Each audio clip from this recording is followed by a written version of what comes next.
Kemudian kita akan melanjutkan bahasan kita pada siang ini. Semoga Allah berkahi kepada pemimpin para syuhada Hamzah bin Abdul Muttalib radhiyallahu anhum. Hamzah, teman-teman sekalian, sosok yang susah sekali sebenarnya untuk digambarkan kepribadian. Penuh dengan semua kelebihan seorang laki-laki. Fisiknya kuat, kulitnya putih, tampangnya tampan, ya. Kemudian orang yang memiliki prinsip dalam kehidupan, benar-benar salah-salah. Dan Hamzah ini radhiyallahu anhu, nasabnya adalah Hamzah bin Abdul Muttalib bin Hashim, dan punya kunyah Abu Umara atau Abu Ya'la. Ada dua. Tentu ayahnya Abdul Muttalib kakek baginda Nabi alaihi salatu wassalam, dan Abdul Muttalib sendiri memiliki 16 orang anak, 10 orang laki-laki dan 6 orang perempuan. 10 orang laki-laki ini ada 6 orang diantaranya yang meninggal sebelum masa kenabian, yaitu anak pertama Abdul Muttalib namanya Harith, kemudian Zirar, kemudian Hijir, kemudian Muqaddam, kemudian Zubair dan Abdullah, ayah Nabi alaihissalatu wassalam. Ini 6 orang meninggal sebelum masa kenabian. Sementara ada 4 orang dari laki-laki yang mendapatkan fase kenabian. 2 orang beriman dan 2 orang dalam keadaan kafir. Yang beriman adalah tokoh kita Hamzah bin Abdul Muttalib dan saudaranya Abbas bin Abdul Muttalib radhiyallahu anhum ajma'in. Dan yang meninggal dalam keadaan kufur sementara mendapatkan fase kenabian adalah Abu Talib dan Abu Lahab. Dan Abu Lahab namanya adalah Abdul Izz. Sementara dari perempuan 6 orang, nama-nama tante-tante Nabi SAW atau saudarinya Hamzah adalah Sofiyah. Dan Sofiyah ini dipastikan masuk Islam. Dia adalah ibunya Zubair bin Awam. Kemudian Ummu Hakim, Atiqah, Umaymah, Afwah dan Bariyah. 6 orang nama ini, nama perempuan Sofiyah, Ummu Hakim, Atiqah, Umaymah, Afwah dan juga Bariyah, ya.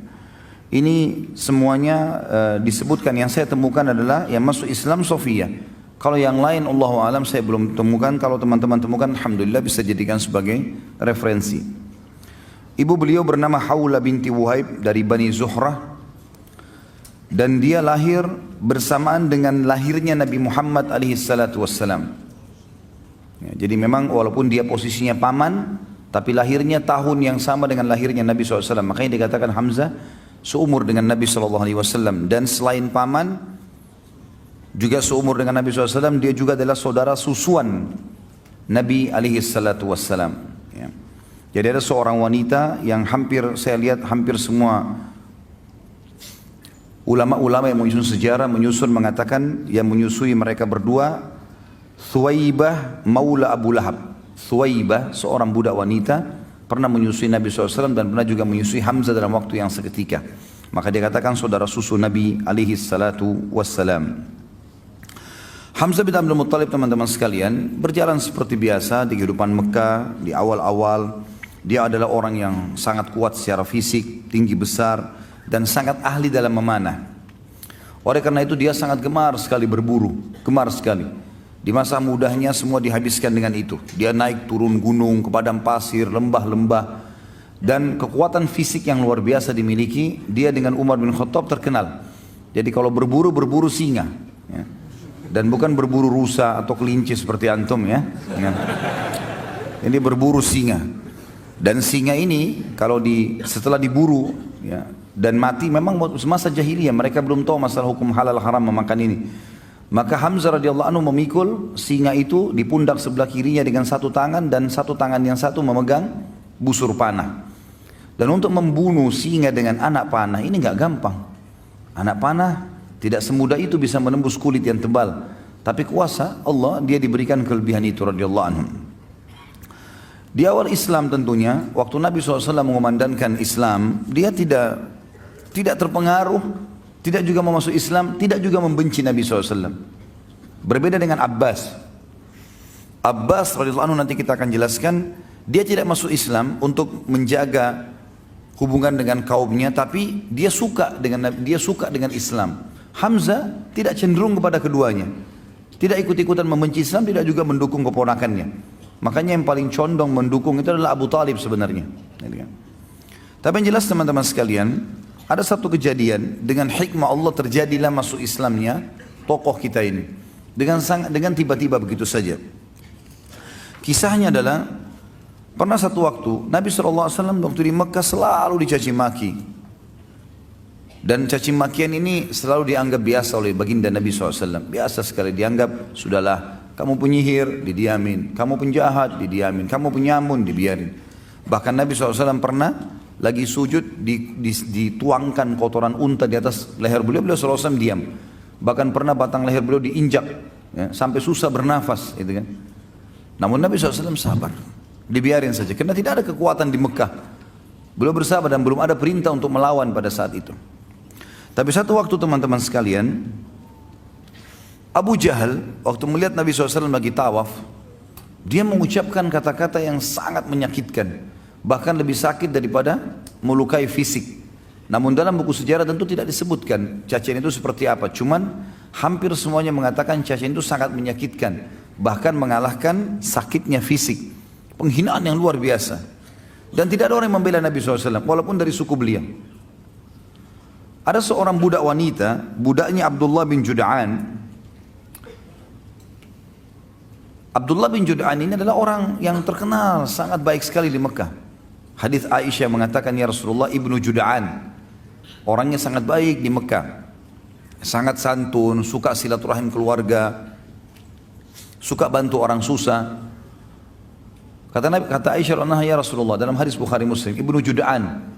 Siapa yang tidak kenal kebaikannya di masa jahiliyah? Apakah bermanfaat amal-amal yang dia kerjakan? Kata Nabi SAW, tidak sama sekali. Karena dia belum pernah beriman kepada Allah. Dia tidak syahadat, tidak masuk Islam. Yang jelas Ibnu Jud'an ini, Abdullah bin Jud'an tidak pernah membenci Nabi SAW. Tapi dia tidak masuk Islam. Ada budak wanitanya dia lewat melihat Nabi SAW dicaci maki dengan cara seperti itu. Dan dia tahu tuannya ini Abdullah bin Jud'an tidak membenci Nabi SAW. Maka dia pun berusaha mengangkat suaranya mengatakan, hai Quraisy, tidakkah kalian punya sopan santun? Kenapa kalian membiarkan ini? Kenapa dicaci maki? Nggak ada yang peduli. Apalagi ini budak wanita yang bicara.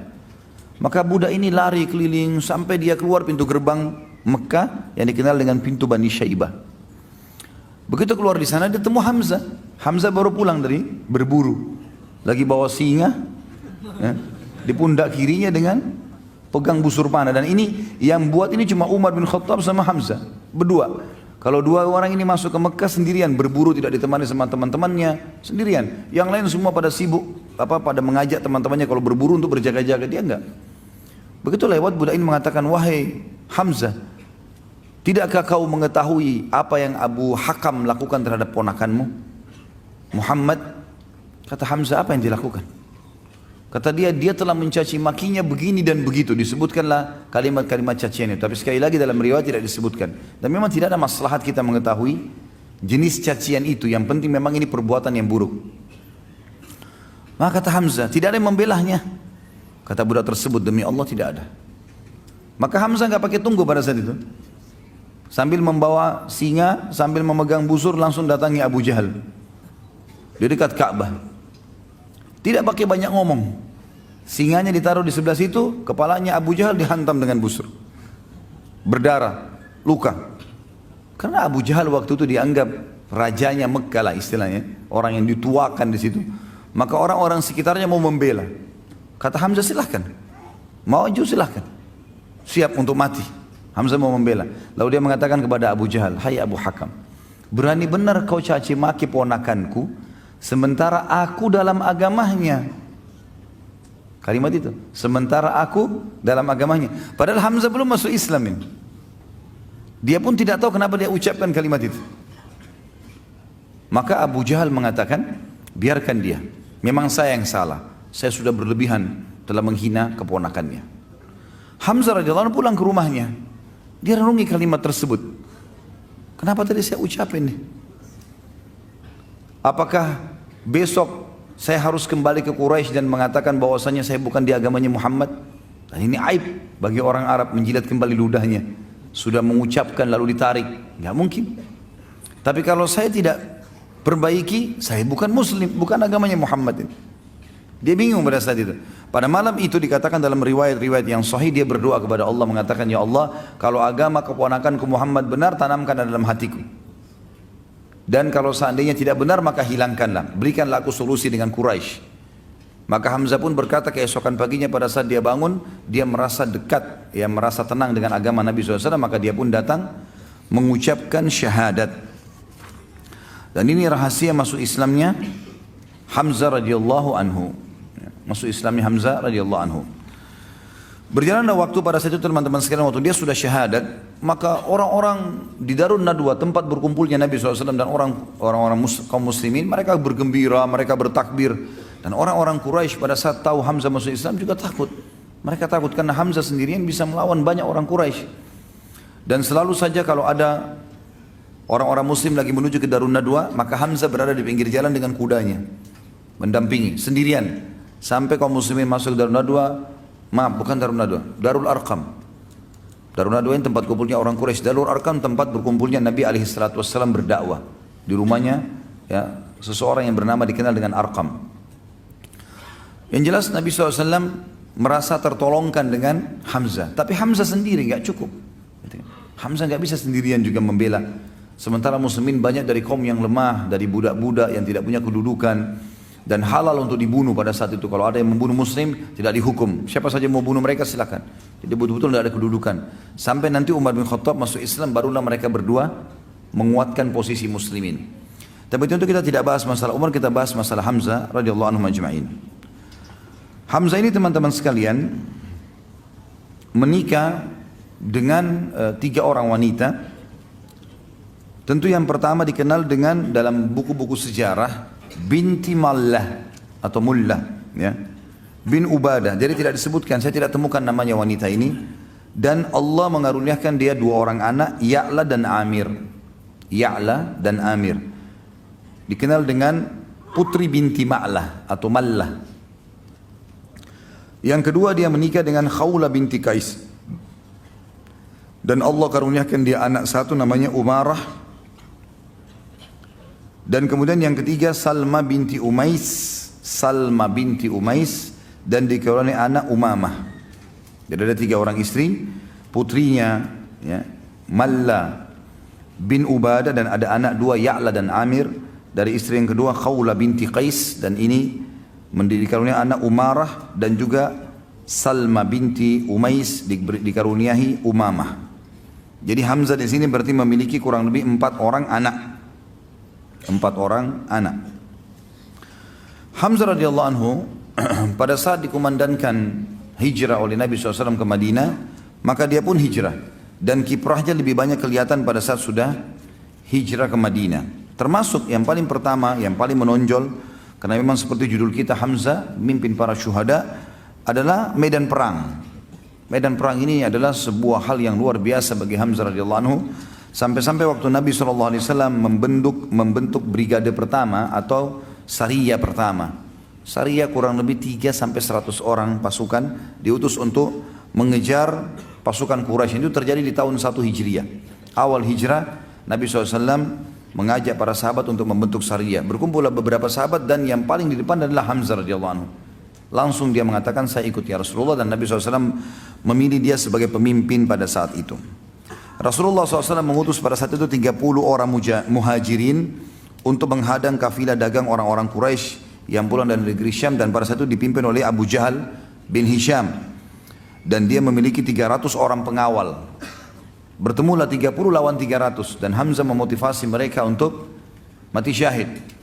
Maka pada saat sudah akan berhadapan dan Abu Jahal pun tidak bisa menghindar, dia harus berhadapan. Ternyata tempat itu ada satu suku Arab namanya